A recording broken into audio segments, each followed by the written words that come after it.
I was raised up in a penitentiary, in and around the penitentiary.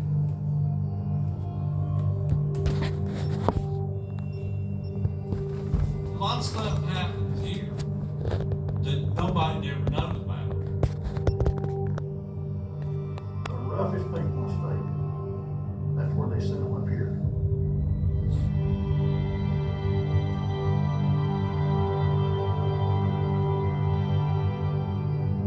I knew when I come through that door, they could do anything they wanted to me.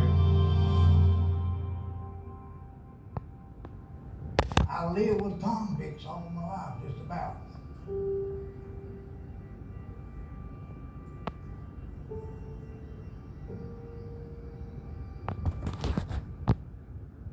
My name's Von D. Arms, and I moved here from Fort Mountain, Tennessee in 1940 at 10 years old, and been here ever since.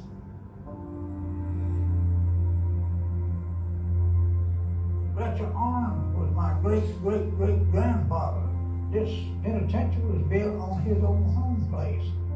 I ended up, I didn't have too much land left. My dad became the timber foreman. My uncle was the deputy warden. My grandpa worked here. I had two brothers worked here. I had a nephew that worked here. I had a boy that retired here. They was always Arms that worked here. Originally, this prison here was built in 1896. It was made of wood. The prison, it burned, the wood caught apart and burned down, and they built this one, I think, in 1935, 36. They started quarrying stone and built the walls and built the main penitentiary here. It was hard days. They worked them in the mines, timber. Early, I think, 1904, they had their coal war, using inmate labor. Started mining the coal. 4 inmates per cell. They run 2 12-hour shifts. 2 men in the mines, 2 men in the cell. They worked 6 days a week. They got Sunday off. But I remember when I was a young boy, we drilled up to sleep. They had approximately 1,100 inmates here working the mine. They had a coal tonnage that they had to meet. And if they did not meet their coal tonnage, then out on the inner yard there, they had what they called a strapping post. See, they used to whip these prisoners with a leather strap, about 1/4 inch thick leather. They would tie the inmate to the strapping post. Lay a guy down, pull his bridges down, that was outlawed. In '66, that's when they had the horses in the mine. They cut this one inmate's head on, laid him on the gold car and rolled it out and said, there's his head, the rest of his down leg. They closed the mines, quit mining. Society started getting a little more tamer against you going. The information I have about the graveyard was passed down to me from my grandfather through my daddy. Up until 1970, there was several fieldstones over the graves. The first inmate to be buried over there was about 1896. Most of them 400 inmates, they were all either killed by the dagger or in the coal mines, died by disease, or they were shot down while escaping from the old prison. My grandfather, William Cox, brought the first load of inmates into Brushy Mountain Prison in 1896. And then my daddy went to work up here at a very young age.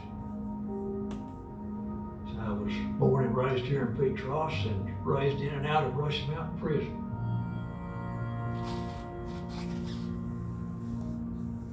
The early prisons, according to my grandfather, was run by the toe of the shoe and a shotgun. very violent prison. The convicts were very violent toward each other. It wasn't no church. The first couple of years, it was strict. You had discipline. But when I first went to work here in '68, they stole, robbed, raped. The first stabbing was up on the yard. I worked 32 years at Rachel Mountain State Prison here, man. And I started in 1968, October. Through the years, I was up and down on rank, sergeant, captain, cell 1, correctional officer 1, security most of my job. They had a killing in the dining room. They stabbed him, and the blood was flying everywhere, went in the potatoes on the food line, everything. We got the work done it, took him, locked him up, took the body out, cleaned the dining room up, kept beating. So it was pretty vicious killing. Back from the security block over at called D block. It was a lock-up block. They called from Nashville and said, clean D block out, we got some inmates coming, troublemakers. That's when the problem started. And it wasn't long after that, they took a hostage over. Some inmates took an officer hostage over in D block. That was the maximum security part here at that time. They cut out their cells. I was an acting captain. I was put in charge to take the block back. They kept the hostage all day.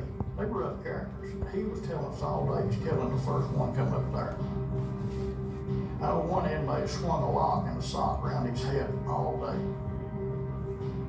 Ray Tucker, he was a doorman. His job was to go in first and cut the cheek. Inmates on both sides up at clubs, table legs. I've been assigned to cut the sheets. They had 2 doors tied at the top of the steps. I had a knife in the hand and a .45 automatic pistol in the other one, and one knife in my pocket. You got a weapon, take him down, you know.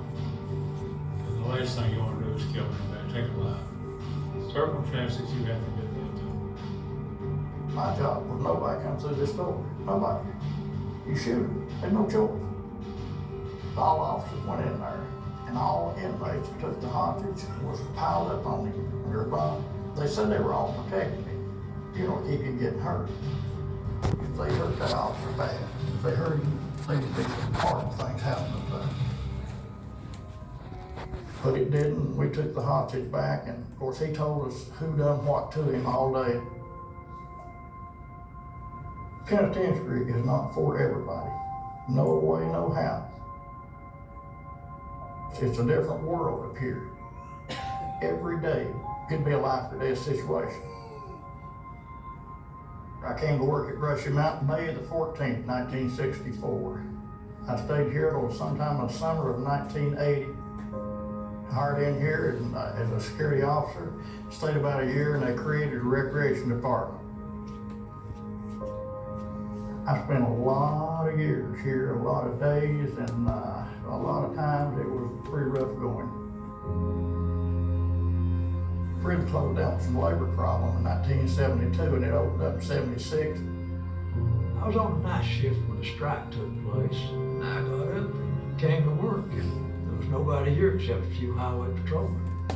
But it was during the summer that we would go and we would hang out with the guys on the picket line. The guards just refused to come back to work. And I never did find out exactly what happened. I thought they would eventually come back to work, and I believe they would have. Or have to move and send these inmates to Nashville. And I knew it was going to devastate a lot of families in our communities. Because the prison's been here forever, and so families would come to work here, 2 and 3 generations of all these families that live around here. I mean, that's all they are around this area. Here's prison work. I started working here in October 1st, 1976. I worked there for 32 years until I transferred to Morgan County. You know, I never knew that it was going to slowly get into my head that I was going to be an officer. I was just a young, dumb officer.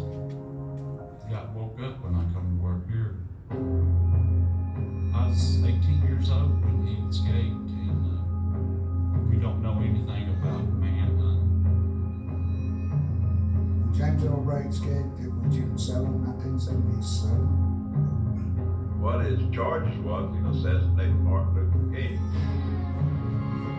Nobody there thought anything about him getting escaped. Usually when they blow the whistle, you had to escape it, you had a long whistle. Then you go toot, toot, toot. If it's 3 toots, you had 3 inmates, you had one inmate. There was about 200 inmates out on the ball field. They began to hoop and holler, and a fake fight took place. I mean, they were really knocking people around. After supper, when they come out for evening recreation, they had a ladder that they put together. But different inmates carried different sections out, and they got together toward the wall, and they put it together.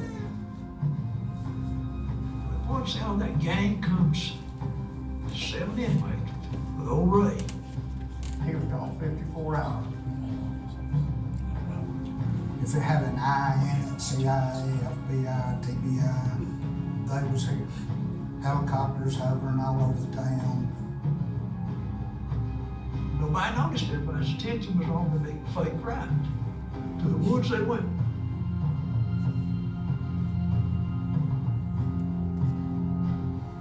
Petros Come Alive was June 1977.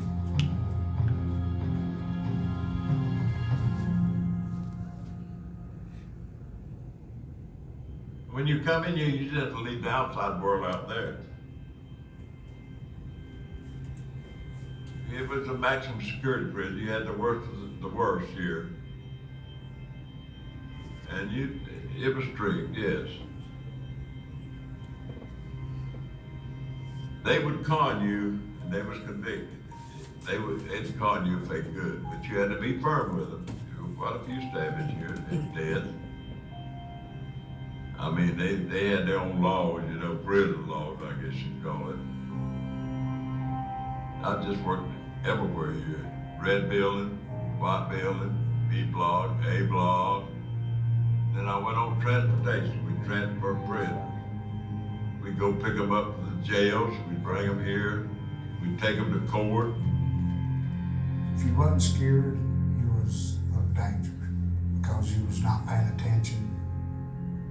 You've got my life in your hands, and I've got your life in my hands. Now you want to be careful before you run up there. I said, you know, you run in on a murder while it's happening. I said, they got no control. I said, they lose the adrenaline of it. And they allow them to stab an officer. We had to rely on each other to maintain our sanity. Seeing somebody stabbed, seeing a dead body stomped to death. It's a mental job, 110%. Snap of the finger, you're facing life or death. A young officer working here on the block there, they heard a scuffle up there, and he ran upstairs, see what's going on, they picked him up, threw him down the stairway, you know, and they cut his jugular, and the blood was hitting the wall every time he breathed. I was in the gym, running the gym, and it closed, and they were going in for supper camp. And the ward come running by and said, Ray, there'd been a sticking in the dining room. That's a stabbing. You would not believe the amount of blood that was there. So I got down on my knees, hands and knees, and we wallowed that inmate around. And they'd stabbed him all over. They were cutting up chicken, and 2 inmates jumped him. One of his arms was hanging by a thread. They chopped him with a meat cleaver. The other one had a knife, and they'd stabbed him clean through. And when they moved him, his whole back just fell apart. It was absolutely awful. I told the warden, I said, if this one don't die, one never will. When I got up, I've got blood from my nose to my toes. I'm absolutely, totally soaked in blood.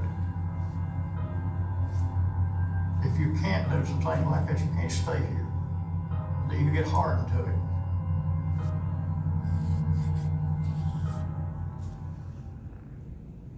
Over 100 years, it fed a lot of people, families, and jobs, kept the community going. January of '09, I think it really started sinking in on a lot of us. We're closing you down. It's like being thrown out of your home. This, I grew up with this. We've been around convicts all our lives, around this prison. I was very disappointed to see it go. It's a part of the community. I'll tell you, when you've done this for 30 years of my life, I grew up in this place, and this is what I know. These people I work with are family. They're my brothers and sisters. I really hated the thought that this was going to close. When the last bus left the prison with all the inmates, and then all the guards came out at the end of shift, pulled my car on the basketball court, and I just never dreamed that I'd ever have a free world car on that court. Nobody's here. It's a ghost town.